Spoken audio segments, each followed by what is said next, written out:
منزل العرايس المسكونة في رومانيا. الفيديو اللي قدامكم ده متصور من بيت موجود في رومانيا، معروف عنه ان هو مليان عرايس او دمى مسكونة، يعني دمية استغفر الله العظيم.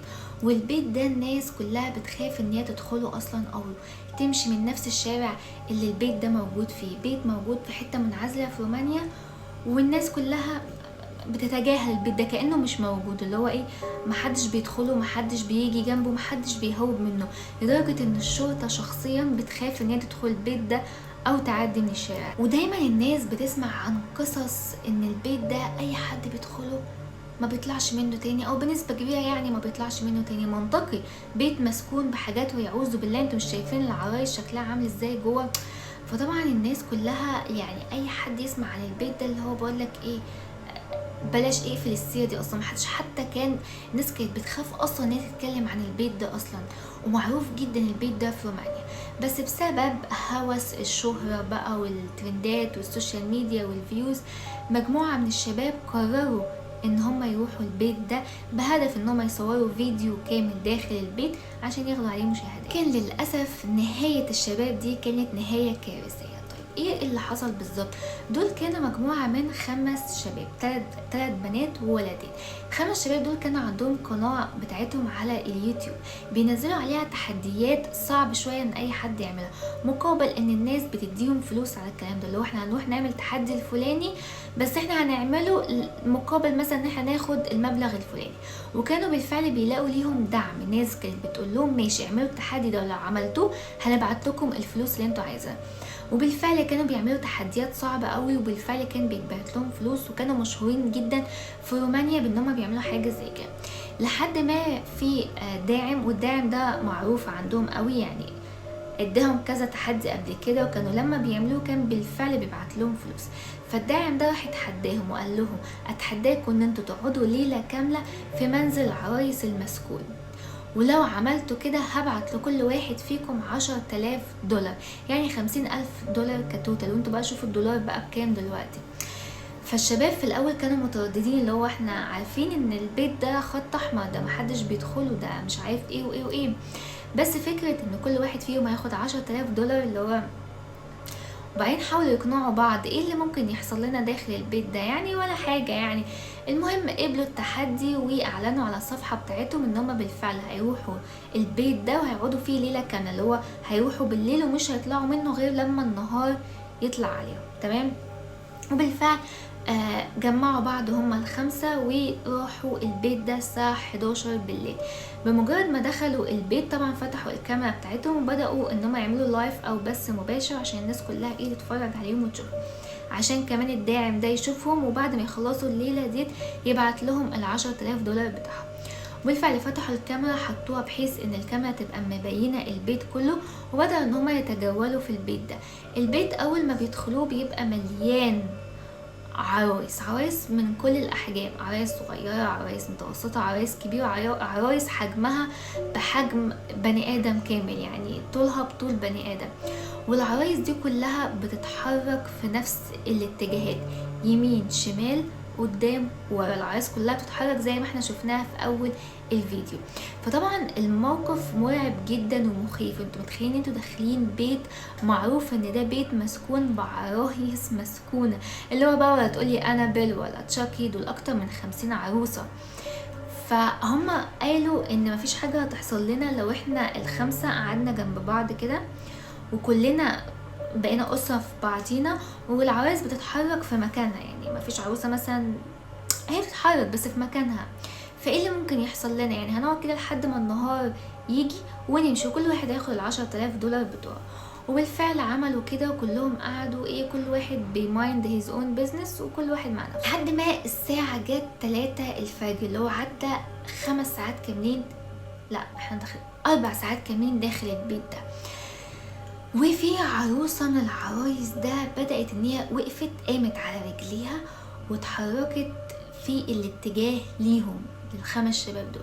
فهم قاعدين كده وشايفين عروسة وهي بتقرب عليهم كده، فهم كان في تهنيجه كده ايه بتحصل في دماغهم، لا نعمل ايه دلوقتي، نعمل ايه. المهم ان هم ملحقوش حتى يفكروا. العروسه ديت بمجرد ما وصلت لشاب من الخمسه دول، راحت طلعت من جيوبها سكينتين حامين وراحت ذبحت الشاب ده فجأة. اللي هو الموضوع حصل في اقل من 5 ثواني. فالاربعه التانيين لما شافوا الموقف ده قدامهم والدم اللي انتشر في كل حته، قعدوا يصرخوا طبعا بلا 10,000 دولار بلا مش عارف ايه، واخدوا بعض على طول وجريوا على باب الشقه ده او باب المنزل ده عشان يخرجوا منه. بس لو الباب مقفول، عمالين يفتحوا ويكسروا في الباب مش بيتفتح، يوزعوا فيه يخبطوا بكل ما عندهم، الباب مش راضي يتفتح، الباب اتقفل عليهم. على الرغم ان هما لما دخلوا البيت كانوا سايبين الباب مفتوح بس الباب اتقفل. يدوروا على شبابيك البيت عشان يفتحوا الشباك ويخرجوا منه، الشبابيك كلها مقفولة متبرشمة، اللي هو يعني مفيش اي مصدر للخروج من البيت الملعون ده. طبعا الكاميرا مصوره كل حاجه ومش مجرد فيديو، ده لايف يعني الناس بتشوفهم بس مباشر. فهم قالوا بس يبقى اكيد البوليس هيجي، البوليس هيجي بسرعه، ده في شخص اتذبح، في شخص اتقتل. فكان املهم في ان البوليس هيجي ينقذهم. وعمالين يشوفوا كومنتات الناس عماله تقول لهم اهربوا، الناس عماله تديهم طرق او حلول ازاي يهربوا من البيت ده، بس كلها يعني اللي هو ملهاش اي لازمه. هما محبوسين داخل البيت ومش عارفين يخرجوا منه. فجأة الدمى كلها بعد ما كانت بتتحرك في مكانها، وكانت دمية واحدة بس هي اللي اتحركت وقتلت الشاب، لقوا الدمى كلها في البيت كله بقوا يتحركوا، ولقوا في كذا دمية جاية عليهم وكلهم ماسكين سكاكين وكلهم خلاص ايه يعني بيقربوا ليهم. فالاربعه اللي متبقين قعدوا عمالين يجروا يمين شمال، يروحوا هنا عايزين يعني بيحاولوا ان هم ينقذوا حياتهم، وكل العرايس حواليهم بتجري عليهم، وفي اصلا عرايس حجمها كبير يعني كأن بني ادم هو اللي بيجري عليهم. ما بقوش عارفين يعملوا ايه ولا يروحوا فين لحد ما دخلوا الحمام اللي كان موجود في البيت ده. بمجرد ما دخلوا الحمام فتشوا الحمام كويس قوي، ما لقوش ان في اي عروسه او اي دميه داخل الحمام. فقفلوا على نفسهم باب الحمام وقالوا ان هنفضل قاعدين هنا لحد ما البوليس يجي.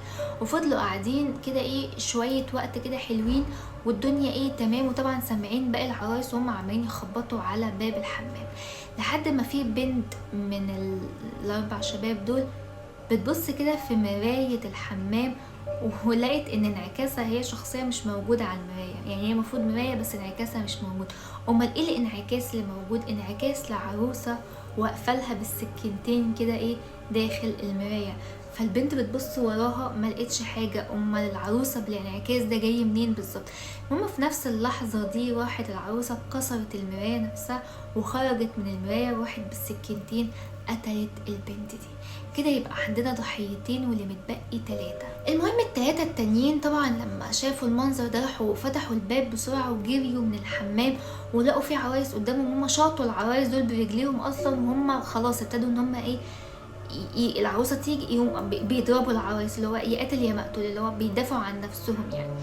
فهم مش عارفين يعملوا ايه، نعمل ايه يا جماعه، نهرب ازاي كده، احنا الخمسه يعني احنا ال3 هنموت، والبوليس اتاخر قوي، كل ده البوليس ما جاش، هم منتظرين البوليس، كل حاجه متسجله لايف، يعني الجريمتين اللي حصلوا متسجلين لايف، الناس شافت الجريمتين. طب نعمل ايه؟ مفيش امل مفيش حل. المهم هما ال3 بقوا واقفين كده ايه يعني ظهرهم في ظهر بعض، بحيث ان هما ال3 بيحموا ظهر بعض، وبقى اللي هو ايه عمالين كل ما عروسه تقرب منهم يقوموا ضاربينها برجليهم بايديهم، بيحاولوا ان هما يبعدوا العرايس دي عنهم بقدر الامكان، لحد ما في لحظه حسوا بيه صوت جاي من فوقيهم.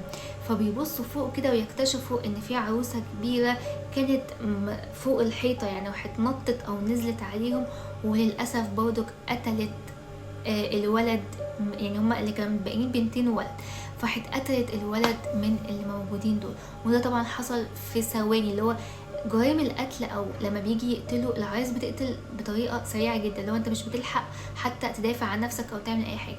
فكده اتبقى بنتين، البنتين دول خلاص عرفوا انه مفيش امل ان هما كمان هيموتوا، ففضلوا ان هما عاملين يجروا بطريقه عشوائيه داخل المنزل، مش عارفين يعملوا ايه او يتصرفوا ازاي. البنتين دول قعدوا يجروا في البيت بطريقه عشوائيه جدا ومش عارفين يعملوا ايه بالظبط. خلاص بقى يعني كل الطرق ما فيش امل. حتى البوليس اللي كانوا حاطين عليه امل، شكل البوليس كمان ايه مش جاي.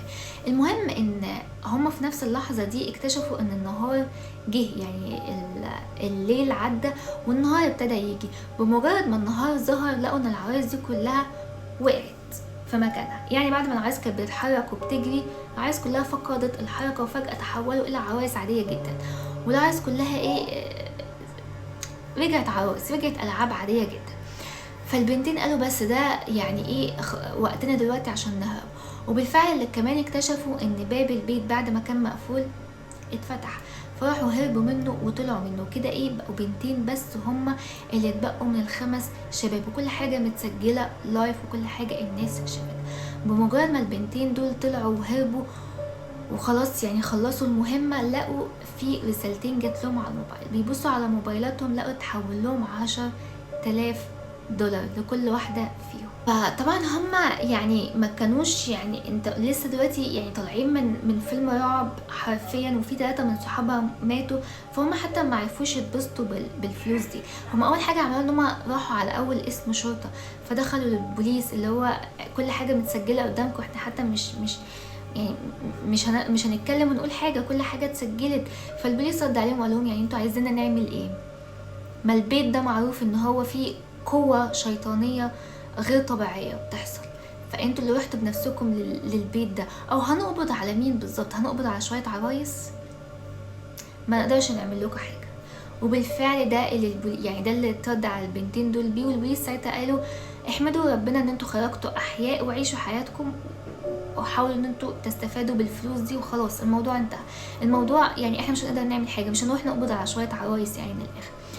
فالبنتين حاولوا ان هم يتعايشوا، يعيشوا حياتهم عادي، يحاولوا ان هم يعدوا من المأساة اللي حصلت لهم دي، وبالفلوس اللي معاهم يبدأوا ان هم ايه يتخطوا اللي حصل ده يعني. وبدأوا ان هم يروحوا، ما طبعا كانوا مسيحيين، فبدأوا ان هم يروحوا الكنايس بتاعتهم اللي هو يعني ايه يقرأوا الانجيل، ويبداوا ان هم يحاولوا. طبعا هو ده كان بالنسبه لهم زي قوه شيطانيه، او كانوا في حاجه ويعوذوا بالله بتحصل، فبداوا ان هم يقربوا من ربنا، يقرأوا الانجيل، يدخلوا الكنيسه، الكلام ده كله. والموضوع عدى بالنسبه لهم، بس الموضوع ما كانش عدى لواحد او اخ من الضحايا او ال3 اللي ماتوا دول. احنا قلنا ان في ولدين وبنت. البنت اللي ماتت داخل البيت ده كان ليها اخ، اخوها وقتها في نفس الوقت ده هو ما كانش يعرف حاجه عن اللايف ده او عن اي حاجه، بس بعد كده سمع عن اللايف وسمع عن موت اخته، لقى في فيديوهات كتير منتشره على السوشيال ميديا ازاي اخته ماتت داخل البيت ده. فالولد كان يعني عنده انتقام شديد قوي، ولا انا اختي ما تموتش كده، انا اختي مش عارف ايه، انا لازم اعرف اختي ماتت ازاي، وما قدرش ان هو يسيب الموضوع في حاله. وبالفعل قرر ان هو يروح البيت ده بنفسه، عايز يعرف اخته ماتت ازاي. دي حاجه تانية ان هو كان عايز ياخد جثه اخته من داخل البيت يدفنها، يعني عايز ياخد اخته يدفنها يعني. فقرر ان هو يروح البيت ده بالنهار، اوكي، عشان بما ان بيحصل الهبل ده بيحصل بالليل، فخلاص انا اروح البيت بالنهار. وبالفعل دخل البيت بالنهار ولقى العرايس كلها بالفعل ساكته، مش بتتحرك، مجرد عرايس مش اكتر. وبدا ان هو يروح المكان اللي اخته ماتت فيه عشان ياخد جثه اخته. ولكن الغريبه هنا ان هو ما لقاش اخته، ما لقاش اساسا الجثث. ال3 جثث اللي اتقتلوا مش موجودين. طب الجثث راحت فين بالظبط؟ المهم الولد قعد يفتش كتير جدا في البيت، وبدأ يمسك العرايس ويفتش في العروسة نفسها. يكتشف ان العرايس كلها بداخلها بطارية حجارة، يعني العرايس ديت بتتحرك عن طريق الحجارة، يعني في ريموت كنترول زي العربيات كده. عارفين لما تجيبوا ريموت كنترول وتقعدوا تلعبوا بعربية فبتقعدوا تحركوا العربية دي؟ العرايس ديت نفس الحكاية، العرايس كلها بدون استثناءات داخلها حجارة، وواضح ان في شخص ما هو اللي بيحرك العرايس دي. في نفس الوقت بيبص حواليه، لقى في كاميرات مترشقة في البيت كله، كاميرات محطوطة بطريقة ما تتشافش بسهولة يعني. فكده ايقن وعرف كويس قوي ان ولا في قوة شيطانية ولا في حاجات ويعوذ بالله بتحصل، وان في شخص هو اللي بيتحكم في العرايس دي، وهو اللي قتل ال3 شباب دول، وهو اللي اخد الجثث بتاعتهم. فراح اخد في ايده عروستين وبدأ ان هو يتحرك او يخرج من البيت ده عشان يروح يبلغ البوليس. بس في نفس الوقت ده بمجرد ما خرج من البيت لقى في عربية سودا كبيرة قوي اللي هي الليمو وقفت قدامه، وراح الباب اتفتح ولقى في شخص راكب جوه العربية وقال له اركب. فطبعا الولد قال له مش راكب، الراجل قال له اركب، مش راكب، لحد ما لقى فيه 2 بودي جارد ضخام نزلوا من العربيه وراحوا مسكوه كتفوه كويس قوي وراحوا رموه داخل العربيه دي. وطبعا في زي كيس اسود اتحط على دماغه وهو طبعا مربوط فمش عارف يتحرك ومش عارف هو رايح فين بالظبط. فالعربيه دي اخدته في حته، وبمجرد ما وصلوا الباب اتفتح ونزل من العربيه. طبعا هما ماسكينه وحس ان هو دخل مكان ما يعني، لحد ما وصل للمكان. هو طبعا مش شايف اي حاجه، بس على ما يبدو ان هو دخل مكان وطلع وقعد فيه، وراحت البتاعه دي اتشالت من على وشه. فبيبص كده لقى قدامه مجموعه من رجاله كبيره في السن، بتاع حاجه و40 حاجه و50 سنه، وكلهم واقفين قدامه كده او قاعدين قدامه، يعني هم عباره عن 4. طبعا بيبص لل4 رجاله دول، هو ايديه متكتفه، فبيقول لهم انتوا السبب في ان اختي وصحابها ماتوا صح؟ فراح الراجل رد عليه وقال له الموضوع مش كده. فالشاب بيقول له ما الموضوع ايه بالظبط؟ المهم راح الراجل جه اخد الشاب وابتدى ان هو يمشيه معاه ويفرجه. لقى ان المكان اللي هو موجود فيه عبارة عن مكان فخم جدا، فخم قوي، يعني واضح ان هو متكلف كتير، فلوس كتير، وفي شاشات كبيرة قوي في كل حتة. وراح قال له الشاشات اللي انت شايفها قدامك دي هي شاشات مراقبة بنتفرج بيها على بيت الدمى المسكون او زي ما بيطلقوا عليه، ونتفرج بيها على اماكن تانية برضو بتاعتنا. فالولد بيقول له ايه الهدف من ده؟ قال له الهدف المتعة، احنا اللي اسسنا بيت الدمى، واحنا اللي اطلقنا اشاعة ان ده في زي روح او قوة شيطانية، وان ممنوع حد يدخله، وان العرايس فيه مسكونة، ولكن في الحقيقة احنا اللي بنتحكم في العرايس دي. والهدف من ده ان كل فترة بنبعت مجموعة من الشباب داخل البيت ده زي تحدي، او انتوا لو رحتوا البيت هنديكوا فلوس والكلام ده كله، وبنتفرج عليهم هم داخل البيت بهدف المتعة. انه في رجال اعمال كبار قوي بيدفعوا فلوس كتيرة جدا بهدف ان هم ييجوا البيت ده او ييجوا المكان ده، يعني عشان يتفرجوا على الشباب دول وهم بيموتوا داخل بيت الدمى المسكون او داخل اماكن تانية، لان يعني مش ده المكان الوحيد اللي هم عاملينه، هم عاملين اماكن تانية كتير، وعلى حسب الفلوس اللي بيدفعوها على حسب المتعة اللي بياخدوها. بيت الدمى بيدي متعة متوسطة، في حاجات تانية هم عاملينها بتدي متعة اعلى على حسب الفلوس. يعني ثانية واحدة، يعني انتوا عاملين كل ده علشان متعة ان انتوا تشوفوا الشباب وهم بيتقتلوا؟ وفي حاجات زي كده كتير قوي بتتعمل بهدف المتعة، وكمان الفيديوهات ديت بتنزل على الدارك ويب وبتتباع وكلام كبير قوي. يعني الفكرة كلها بس ان الشباب دول فتحوا لايف، فخلوا الفيديوهات بقت موجودة على الملأ، ولكن احنا في العادي يعني ما بيبقاش في لايف، فالفيديوهات دي تتباع على الدارك ويب بأسعار عالية جدا، حاجة كده زي سكويد جيم كده يعني. فالشاب طبعا كان مذهول جدا، يعني من اللي هو انتوا يعني انتوا بتتفرجوا على شباب بتتقتل مجرد المتعة، هو مش قادر يترجم الموضوع، ولكن بدأ يسأل طب انتوا خطفتوني ليه؟ عايزين مني ايه بالظبط؟ فالراجل ده بدأ يتكلم ويقول ان هو دايما بيقدر دماغ الناس اللي بتفهم. انت الوحيد اللي استوعبت او ادركت ان اكيد في حاجة غلط بتحصل، ان هي مش مجرد قوة شيطانية والكلام ده، لا، وكمان كان عندك الجرأة انك تمسك العرايس بنفسك وتفتشها، ومش اي حد بيقدر يعمل حاجة زي كده، لان هو احنا رسخنا فكرة ان العرايس دي مسكونة، اغلب الناس هتخاف ان هي تعمل حاجة زي كده. فعشان كده انا عرفت ان انت عندك شجاعة ذكاء او قدرات يعني معينه انا بحتاجها، وانا بحتاج ان انا يبقى ليا رجاله في المجال اللي انت شايفه ده، فهل تحب ان انت تشتغل هنا؟ الشاب فكر كويس قوي، وكان عارف ان هو لو رفض فهو كده كان مقتول، لان هو عارف حقيقه يعني هما مش هيسيبوه يمشي بعد ما هو عارف الكلام ده كله. فراح قال له احب ان انا اشتغل معاك. قال له كويس جدا. فالشاب قال له طب انتوا مش بتخافوا من البوليس؟ قال له بوليس ايه بالظبط؟ البوليس معانا، البوليس ما قدرش يعمل حاجه، ان لو البوليس عمل حاجه يعني هم ليهم نفوذ او سلطه اعلى من الشرطه نفسها، فعشان كده البوليس ما بيتدخلش في اي حاجه ليها علاقه بالطريق ده يعني. فالشاب قال له تمام انا معاك، ايه اول طلب عايزه مني؟ اول طلب وهو طلب ان هو يقتل البنتين اللي كانوا متبقيين، لو احنا قلنا شله 5 شباب مات منها 3 اتبقى بنتين، قال له اقتل لي البنتين دول. ليه بالظبط؟ قال له ان احنا ما بنحبش نسيب ديل يعني من الاخر، ان هم دول اللي اتبقوا او هم دول اللي عاشوا من التجربة دي. ماشي، سيبناهم يعيشوا شوية وقت واتبسطوا بالفلوس اللي احنا بعتنها لهم، اقتلهم بقى. وده اول تحدي او اول طلب اطلبه منك. فالولد طبعا اخد يقتلهم يعني قال له يقتلهم ازاي، الطريقة ويعمل ايه بالظبط والكلام ده كله. اخد المهمة بتاعته من الراجل ده. والولد بمجرد ما خرج من المكان ده او بقى حر طليق، راح طبعا هو كان عارف ان هو لو كان جري على البوليس او الشرطة مش هتعمل له حاجة. فكر ان هو فتح زي بث مباشر لايف، وحكى في اللايف ده على كل حاجة، 1 2 3.